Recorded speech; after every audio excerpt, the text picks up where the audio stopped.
Pete Thamel joins us now from ESPN. And Pete, we were just talking with this caller, Cy, about the Caleb Williams controversy when he jumped into the stands to hug his mother. And I happened to be sitting in for Rich right after that. And I thought it was wonderful. I mean, not just because I'm a mom, but also because I really appreciate real, authentic moments in sports. And I can't get over the amount of guys who push back saying, what a baby, and crying isn't for football, and he's soft. And I saw it the exact opposite way. I was curious about your take. So it's interesting, right? Like that's a sort of classic quintessential talk radio show topic, if you will, right? If you want, for the football guy crowd, they can sort of ascertain all sorts of things that he's soft, he's not ready for the NFL. You obviously had a completely different perspective about it, which I tend to agree with. What I think we are seeing, and we need to get used to as Caleb Williams comes to the NFL, is that this is a different generation of player. And they came up in a completely different generation. They came up in the generation of social media, of Instagram, of NIL. And these athletes in this draft and beyond don't fit in the cookie cutter paradigms that we remember athletes being in. And I think Caleb Williams, who I've known since he was in high school, has been authentic and stayed true to himself throughout. And he's been he's been very consistent. The other divisive thing was that he painted his fingernails, and people made a big deal of that. His mom is, I'm not going to get the term right, a beautician of some sort who paints fingernails. You can tell I don't get mine done often, but and that was a way for him to connect with her and bond, and it was authentic. I think she was part of his Dr. Pepper commercial, in which he did that. Yeah, I mean, by the way, it's a manicurist because God knows I could use her right now. But is there another term though? It's like there's a nail technician. I mean, you could call her a nail technician. It might be a technician. Anyway, a nail art technician if you want to go really 21st century for the kids. I can't even get my tie knot right. My wife nags me about it all the time. So I'm definitely not going to get the nail situation right. Yeah, I had a real problem with that relationship judgment, and I thought it was actually fantastic. Yeah. And I thought it showed a warm side of him. And look, what you said is so key. Those of us who grew up with the college football in the 20s, 30s, 40 years ago, it's not the same game. And NIL has changed a lot of that. What's your opinion on how NIL has changed the current players and perhaps their relationship to the NFL? Sure. It's an interesting question because there was always NIL. It was just not given above the board and it wasn't taxed, right? These guys always had access at a vast majority of the schools to, the types of things we've seen them buy with NIL, be it cars, meals, different perks around campus. They were always there. It was just a black market that fed them. So, but things have changed. There's no doubt about that. And I think, I've done a lot as a college football writer in writing about scouting and the scouting process and what scouts look for. And the one thing maybe I learned later in my career that I didn't know earlier in my career is I thought scouts would go to those campuses and look at the left guard and see if he has a good hand punch or footwork or, bendable hips, right? And they do all that. But these scouts really go to campus. And the number one question they go talk to the strength coach. They go talk to the academic folks. They go talk to the lunch ladies. And they say, does this kid love football? And does he love to work? And so because sometimes the goal, it used to be, I'm going to go get the contract and buy my mom a house or buy my mom a car or whatever. Some of those goals are achieved earlier now. And I think it's incumbent on the NFL to figure out, is this changing the player's motivation? So you delved into this in your incredibly well-written article on Caleb Williams. But what do you think the prevailing thought is on Caleb without really knowing him? So I would say this at both of his schools, and when he was in high school at Gonzaga, but at USC and Oklahoma, Caleb Williams was well liked in his locker room. Caleb Williams was the hardest worker. I remember talking to a source at USC a month after he got there, and the person said to me, Caleb Williams is just one of the most fantastic college football players I've ever been around, period. Like it was not, hey, we'll see. It was like immediately he went in. And remember, they had, Lincoln Riley called it like the most unique roster in the history of USC. I mean, they had an entirely new team come in because remember the collision of NIL and the portal when Caleb arrived there from Oklahoma. He was a linchpin leader and he was well respected. And ultimately, when the NFL is making the calculus of what's this guy going to be like? And again, with the quarterback now, it's like, what's he going to be like in community? What's he going to be like in front of the media every week, et cetera? He was, he was beyond beloved at USC within that locker room and within his teammates. So what do you think is the most interesting and unknown question about him that's still out there? Well, it's a good question. I think I'm curious where he goes and how he fits in that system. I think the talent is the talent. It's probably pretty telling that a vast majority of the Caleb Williams conversations that have unfolded in the last 6 to 8 weeks have not been about his arm strength. It has not been about his accuracy. It has not been about his play. I want to give my colleague Matt Miller credit for this stat. Caleb lost, I believe, 9 or 10 games at Oklahoma and USC. And in those games, the defense led up an average of, Matt told me last night, 48 points. Like, wow. Like to beat Caleb Williams, you basically had to hang 50 on either the Sooners or the Trojans. So I don't think there are questions about the player, about the prospect. I just think it's a matter of, does a franchise want to make a Herschel Walker type trade to go get him, be that Washington or someone else? And do the Bears want to risk, do they want to be what the Blazers were when they picked Sam Bowie instead of Michael Jordan? Right? Right. Do they want to, do they want to be the team that passed on a guy who, I've had scouts tell me he's as good of a prospect as they've seen since Andrew Luck coming out of Stanford. In my 21 years covering college football, Luck and Trevor Lawrence have kind of been the standards of, near perfect prospects, as perfect as you could be. Who would you take if you had the number one pick? Wow. I always joke in college, I don't have any scholarships, so my opinion doesn't count, but I certainly don't have any draft picks. Definitely don't have the cap space to pay him, but I would take Caleb Williams. Look, the other quarterbacks are great. I think Drake May, if you went back the last 10 drafts, Drake May probably would have been the number one pick in 8 of them, right? Like there's a lot of elite talent there. And obviously Jaden Daniels was the most dynamic player in college football last season. And he's really a testament to quarterback development not being linear. He had a bananas season his freshman year at Arizona State, and then he struggled for a couple of years, and he went to USC, and Brian Kelly, Mike Denbrock, and Joe Sloan, the quarterback coach there, helped him finally develop, which he never really did at Arizona State. So that's a long way to say that I would take Caleb Williams. ESPN's Pete Thamel joining us here on the Rich Eisen Show. Suzy Shuster in for Rich. What about the next level of quarterbacks, like the Penix, the McCarthys? I always push back on the McCarthy thing. They're saying that, he's a game manager. I hate the whole game manager routine. I think that you're supposed to manage a game if you're a quarterback. Who do you see as the potential to be the top choice amongst the next level down? Yeah, it's a fascinating class. I think this is a little bit of like the COVID years have given us a bunch of older quarterbacks who, again, didn't develop on a linear scale. You look at Penix, he had injury problems. You look at Bo Nix, he really struggled at Auburn before really finding himself at Oregon. You look at J.J. McCarthy. Well, I think any NFL team would take someone who could manage to win 27 out of 28 games, right? That's really the only statistic that matters when you're judging quarterbacks is wins. And he was 27-1 as a starter, obviously won a national title.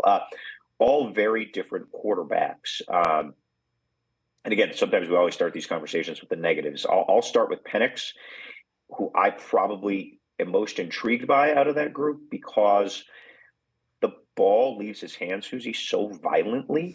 I've never seen in person the ball leave a quarterback's hand just as viciously as it does Michael Penix. I mean, what do you mean by that?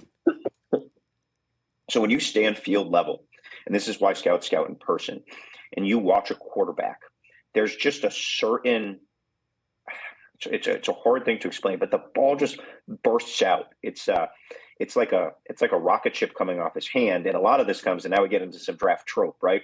Hand size. Michael Penix has giant hands, not like big fans. Remember every year, he has small hands, he's not going to make whatever. Michael Penix has giant hands, and that helps you get spin on the ball. One stat that Ryan Grubb, the offensive coordinator, is now at the Seahawks, who was at Washington last year, pointed out that he had more passes completed outside the numbers. Now, he also had the best set of receivers in college football, hands down, not even close. All three of those guys will be top 100 picks in this draft. But Michael Penix can spin it, actually literally spin it. And so it's a really fun thing. Anyone who's in Indy for the combine who can go field level and watch the ball leave Michael Penix's hand, and it's something that certainly shows up on TV, but in person, it's just a different level when you're at field level and you watch the ball go from Penix. He's remarkable. The negatives are he's had some injury history that's well documented, and some of that was he has not been mobile. Now, he also didn't get sacked, though. I think that's another thing about him. He has the sense, the internal clock. It's something like 8 sacks and 1,100 attempts the last 2 years, like a preposterous number. Nobody threw for more yards than him the last few years. Nix was just an efficiency monster at Oregon. There's no other way to say it. He went from like a dance around guy at Auburn who struggled to find himself and really settled in these last 2 seasons under Kenny Dillingham 2 years ago and under Will Stein last year, and just thrived. He always had an NFL arm, and it just needed to come together. And sometimes having superior talent, which Dan Lanning has obviously brought to Oregon, helps bring those things out. And what about JJ? Yeah, so JJ to me is the most fascinating. He's a wonderful quarterback who just won big game after big game, never flinched. 3rd and 6, there was no quarterback he wanted more in college football than JJ McCarthy the last couple of years. He could beat you with his leg. He could find the tight end.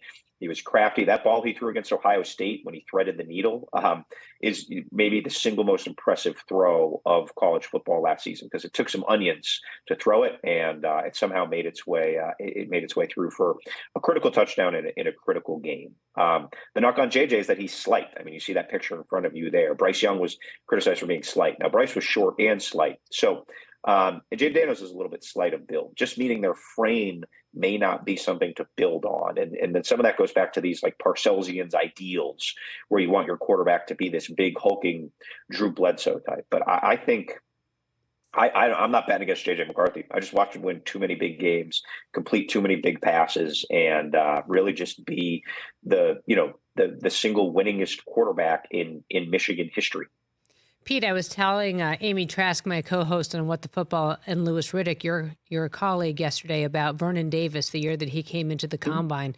And I remember Rich calling me in a commercial break saying, like, who is this guy? And give me everything about him. Who do you think is going to be the surprise that you know about from college football that maybe others aren't expecting? Well, I'm going to go with someone who has accumulated some buzz, but I've known about for a while, and that's Quinyon Mitchell, the defensive back out of Toledo. He comes to mind right away. We're in an era right now in college football where players from that group of 5 who go to the draft are going to be very rare because, quite frankly, they get well-earned financial opportunities to move up to the SEC, to the Big Ten, to earn high 6 figures and go. Quinyon Mitchell could have done all of that. Instead, he stayed at Toledo, where he deflected 40-something passes in his career. Jason Candle, his coach, told me he expects Quinyon to run 4.3 in the combine this week, and he really has a chance to be sort of one of these last great small school stories. And I think the real heart of it, and why teams are really attracted to Quinyon Mitchell, is that he didn't want to leave his teammates. He didn't want to leave his coaches. He wanted to finish what he started there at Toledo. He was a 3 and done. Nobody recruited him, and I think that's a remarkable story that we'll hear a lot about at the draft. And the other guy who people know about, but he got injured, and I'm really curious about, is Jonathan Brooks, because he was on his way to maybe being that sort of rare first-round running back. Now, we obviously saw 2 of them last year, but the last decade, that's become a little bit of an anomaly. He tore his ACL. He's on his way back. He's told me earlier this draft process that he should be ready to go for camp. And he could be, a little bit of a risky pick who someone could look really smart in the middle of the season, that they have one of the best young tailbacks in college football, in the NFL. All right, Pete, let's talk about us. We're Orangemen, Syracuse. We're back, right? Am I crazy? We're back. You are back being interesting. And quite frankly, that program has not been interesting other than a few like Friday night blips under Dino Babers for a very long time. So credit Fran Brown for this. He took a program that had been basically flatlined in relevancy for 2 decades, and he has given it a badly needed adrenaline shot.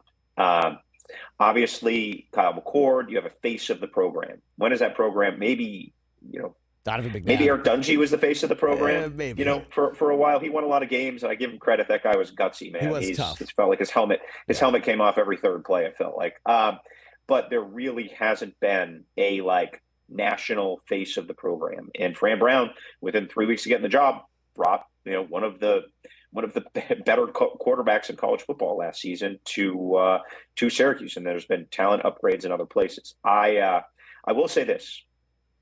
The talent needs to continue to upgrade. Fran Brown would be the first one to tell you that. But the schedule, look at the schedule. Oh, there's it's no breaking Clemson. our way.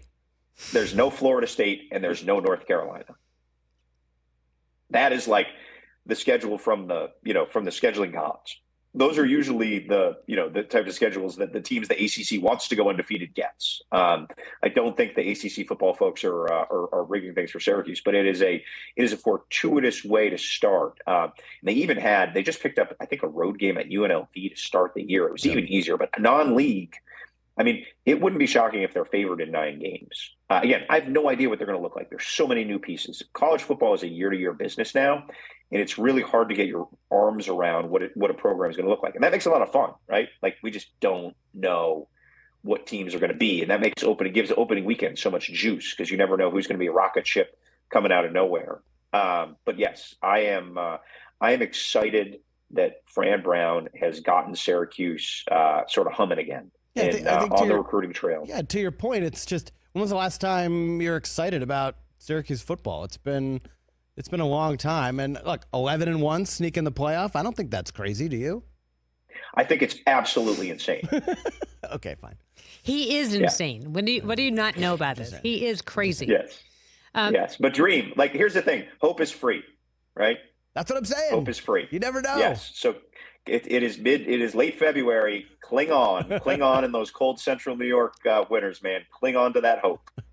Before we let you go, Pete, give it to me straight. Did you come on because I asked you, or did getting a FaceTime from Pat McAfee saying Suzy wants you to go on put you over the edge? I just need to know for my own ego.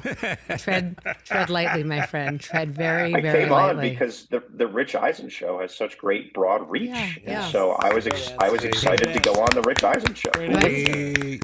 Yeah. So just don't go on when Rich asks. Don't. If Rich asks, wait, what? It goes to voicemail. Wait, who's Rich? Right. Who's Rich? If I text you, just know that usually there's a parting gift from Nantucket after that, like for our guests. I take care of our people. So I'm just saying, as the NFLPA put out their grades for the different teams, I get an A. Now, I'm not sure what Rich gets, but I'm just saying, if you see Suzy on there, just feel free to reach back and say, I'll fit you in. Yeah, this Rob guy, I don't really know why you're talking about him so much. No idea. No idea. I love it. Who? Pete, you're the best. We Pete, really good, appreciate it. And I mean, I think this is such a fun time of year to have college football. And it's like watching your kids grow up and go to the big leagues and leave the house. It's pretty exciting. Yeah, they graduate from my life, and there'll be a new flock coming in in September. Fantastic. Thank you so much, Pete. Catch the Rich Eisen Show every single day on the Roku channel, 12 to 3 Eastern, for free.